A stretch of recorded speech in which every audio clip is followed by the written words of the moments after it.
വീട്ടിലേക്ക് എല്ലാവർക്കും സ്വാഗതം. അപ്പോൾ ഇന്ന് നല്ലൊരു കടലക്കറി, നല്ല ടേസ്റ്റി ആയിട്ടുള്ള ഹെൽത്തി ആയിട്ടുള്ള ഒരു കടലക്കറിയുടെ റെസിപ്പി ആയിട്ടാണ് വന്നേക്കുന്നത്. അപ്പോൾ പുട്ടിൻ്റെ കൂടെ, അപ്പം, ദോശ, ഇടിയപ്പം, ഇഡ്ഡലി, ചോറിൻ്റെ കൂടെ വേണമെങ്കിൽ കഴിക്കാൻ പറ്റിയ നല്ല കിടിലൻ ടേസ്റ്റിലുള്ള ഒരു കടലക്കറിയുടെ റെസിപ്പിയാണ് കേട്ടോ. അപ്പോൾ വീഡിയോയിലോട്ട് പോയാലോ? ആദ്യം നമുക്ക് വേണ്ടത് കുക്കർ അടുപ്പത്ത് വെച്ച് കൊടുക്കുക. അതിലേക്ക് നമുക്ക് ആവശ്യത്തിനുള്ള എണ്ണ ഒഴിച്ച് കൊടുക്കുക. അപ്പോൾ ഞാനിവിടെ വെളിച്ചെണ്ണയാണ് ഉപയോഗിക്കുന്നത്. നിങ്ങൾക്ക് ഇഷ്ടമുള്ള ഓയിൽ ചേർക്കാം. അതിനുശേഷം എണ്ണ ചൂടായി വരുമ്പോൾ 1/2 ടീസ്പൂണ് കടുക് ചേർത്ത് കൊടുക്കുക. ഇനി ഇതിലേക്ക് നമുക്ക് വേണ്ടത് 1/2 ടീസ്പൂണ് നല്ല ജീരകം ചേർത്ത് കൊടുക്കുക. അപ്പോൾ പെട്ടെന്ന് എളുപ്പത്തിൽ ഉണ്ടാക്കിയെടുക്കാൻ പറ്റും. ഒത്തിരി താമസമൊന്നുമില്ല. ഇതെല്ലാം ഒന്ന് വഴറ്റിയെടുക്കുന്ന താമസം മാത്രം. പിന്നെ കുക്കറിൽ അറിയാമല്ലോ, പെട്ടെന്ന് വിസിലടിച്ച് കഴിഞ്ഞാൽ എല്ലാം റെഡി. അപ്പോൾ ഇതാ 1/2 ടീസ്പൂണ് നല്ല ജീരകം കൂടെ ഇട്ട് കൊടുത്തിട്ടുണ്ട്. ഇനി ഇതിലേക്കൊരു 3 ചുമന്നുള്ളി ചെറുതായിട്ട് അരിഞ്ഞതും കൂടെ ഇട്ട് ഒന്ന് മൂപ്പിച്ചെടുക്കാം. ഇനി ഇതിലേക്ക് നമുക്ക് 2 വറ്റൽമുളകും 1-2 തണ്ട് കറി ലീഫും കൂടെ ഇട്ട് കൊടുത്ത് ഒന്ന് മൂപ്പിക്കാം. അപ്പോൾ കരിഞ്ഞു പോകാതെ മൂപ്പിച്ചെടുക്കാം. ഇതിലേക്ക് ഒരു സവാള നമുക്ക് വേണം. അപ്പോൾ മീഡിയം സൈസിലെ ഒരു സവാള ഞാൻ എടുത്തിട്ടുണ്ട്. അത് ഇതിലേക്ക് നമുക്ക് ചേർത്ത് കൊടുക്കാം.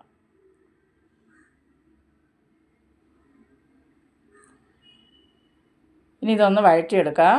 അപ്പോൾ നിങ്ങൾ വീഡിയോ കണ്ടുകൊണ്ടിരിക്കുമ്പോൾ ഇഷ്ടപ്പെടുവാണെങ്കിൽ ഒന്ന് ലൈക്ക് ചെയ്തിട്ട് കാണാൻ മറന്നു പോകരുതേ.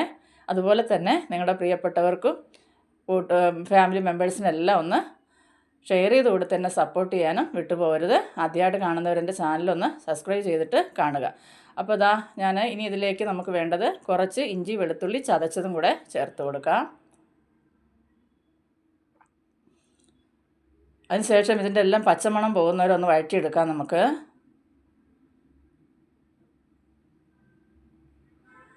ഒരു 3-4 പച്ചമുളക് കീറിയത്. ഇനി ഇതിലേക്ക് നമുക്ക് പൊടികളെല്ലാം ചേർത്ത് കൊടുക്കുക. അപ്പോൾ ഞാനിവിടെ ഒരു 1/2 ടീസ്പൂണ് മഞ്ഞൾപ്പൊടി, 2 ടീസ്പൂണ് കാശ്മീരി മുളക് പൊടി ചേർത്തിട്ടുണ്ട്, 1/2 ടീസ്പൂണ് കുരുമുളക് പൊടി. നമുക്കിതിലേക്ക് ഏകദേശം 1 ടേബിൾ സ്പൂണോളം മല്ലിപ്പൊടി വേണം കേട്ടോ. മല്ലിപ്പൊടി വേണം ഇതിന് ഇച്ചിരി മുന്നിട്ട് നിൽക്കാൻ. അപ്പോൾ 1 ടേബിൾ സ്പൂൺ മല്ലിപ്പൊടി, 1/2 ടീസ്പൂണ് ഗരം മസാല ഇട്ട് കൊടുത്തതിന് ശേഷം ഈ പൊടിയുടെ എല്ലാം പച്ചമണം പോകുന്നവരെ നമുക്കൊന്ന് വഴറ്റിയെടുക്കാം.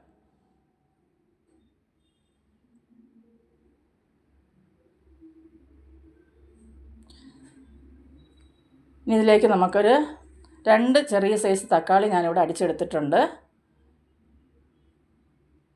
ആ തക്കാളി നമുക്കിതിലേക്ക് ആ പേസ്റ്റ് ഇതിലേക്ക് ഒഴിച്ച് കൊടുത്ത് അതൊന്ന് വഴറ്റിയെടുക്കുക. ഈ തക്കാളിയുടെയും ഈ മസാലയുടെ എല്ലാം പച്ചമണം ഒന്ന് പോയി നല്ലൊരു കളറായി വരുന്നവരെ ഒന്ന് വഴറ്റിയെടുക്കുക.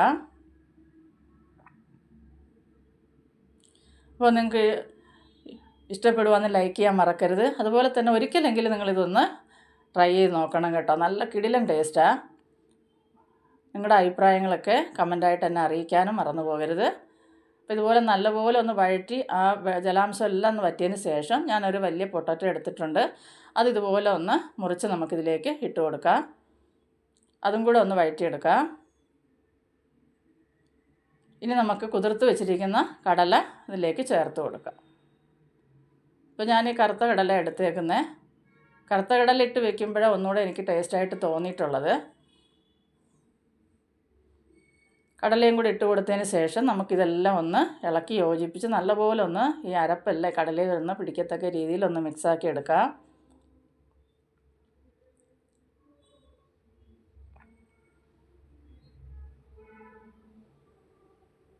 അതിനുശേഷം നമുക്ക് ഞാൻ ജാറ് കഴുകിയ വെള്ളം കുറച്ച് ചേർത്ത് കൊടുക്കുന്നുണ്ട്. പോരാതെ 1 കപ്പ് വെള്ളം കൂടെ ഇതിലേക്ക്, എന്നുവെച്ചാൽ ഈ കടലയും ഇതെല്ലാം കൂടെ ഒന്ന് നികക്ക വെള്ളം ഒഴിച്ച് കൊടുക്കാം നമുക്ക്.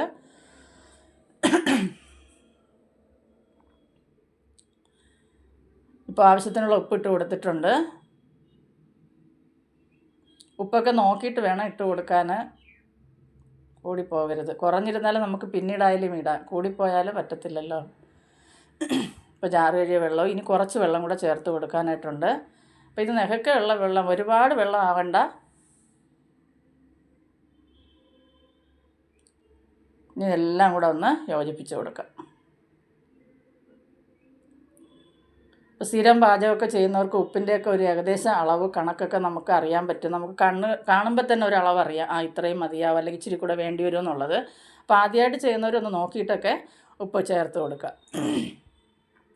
ഇപ്പോൾ ഞാൻ വെള്ളമെല്ലാം ആവശ്യത്തിന് ഒഴിച്ച് കൊടുത്തിട്ടുണ്ട്. ഇനി ഇത് അടച്ച് വെച്ച് വെയിറ്റ് ഇട്ട് ഒരു 6 വിസിൽ ഞാൻ അടുപ്പിച്ചെടുക്കുന്നുണ്ട്. അപ്പോൾ നിങ്ങളുടെ കുക്കറിൻ്റെ വേവ് അനുസരിച്ച് എത്രയാണെന്ന് വെച്ചാൽ ഓരോ കുക്കറും ഓരോ രീതിയിലല്ലേ. ഇപ്പോൾ പുതിയ മോഡലൊക്കെ പെട്ടെന്ന് വെന്ത് കിട്ടും. അപ്പോൾ നിങ്ങളങ്ങനെ അതിനനുസരിച്ച് ചെയ്യുക. ഇപ്പോൾ നമ്മുടെ കറിയെല്ലാം ഇവിടെ നല്ല സൂപ്പർ അടിപൊളിയായിട്ട് വെന്ത് വന്നിട്ടുണ്ട്, കണ്ടല്ലോ. ഇനി നമുക്കിതിലേക്ക് കുറച്ച് മല്ലിയെല്ലാം നല്ലതുപോലെ കുനുകുനാന്ന് അരിഞ്ഞതും കൂടെ ഇതിലേക്ക് ചേർത്ത് കൊടുക്കണം. കളർ കണ്ടാൽ തന്നെ നമുക്കിതൊന്ന് കഴിക്കാൻ തോന്നും.